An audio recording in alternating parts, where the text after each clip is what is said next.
Tanır qullar balasısan bilirlər, hətta ürək parasısan bilirlər. Tutduğun bu yol sənə oldu doğru, sən Şərifov Rahib Zirəddin oğlu. 13 yaşda döyüşlərə qatıldın, gənc yaşında səngərlərə atıldın. Biz səninlə fəxr edirik hər zaman, şəhid qazilər unudulmaz bir an. Yigitdi mərd qoçaqdı, tanır qullar uşağı, hətta zirvəli dağdı, tanır qullar uşağı.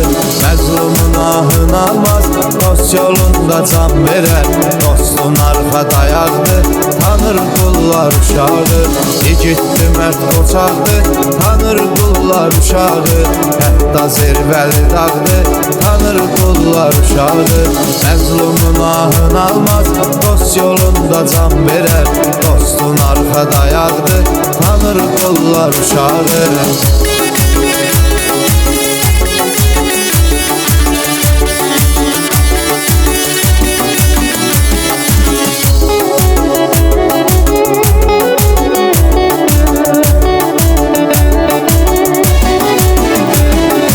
Evladımın fəxri iftixarısan, sən uca dağların başda qarısan. Unutmayaq Rahib tək oğlanları, yad eləyək milli qəhrəmanları. Tanır qullarımın adı sanısan, bu ölkənin milli qəhrəmanısan. Tarixə qanla qoymusan izləri, borcumuzdur unutmayaq sizləri. Yigitdi mərd qoçaqdı, tanır qullar uşağı, hətta zirvəli dağdı, tanır qullar uşağı. Məzlumun ahını almaz, dost yolunda can verər, dostun arxa dayaqdı, tanır qullar uşağı.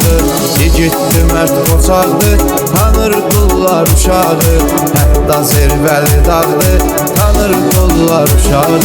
Məzlumun ahını almaz, dost yolunda can verər, dostun arxa dayaqdı, tanır qullar uşağı.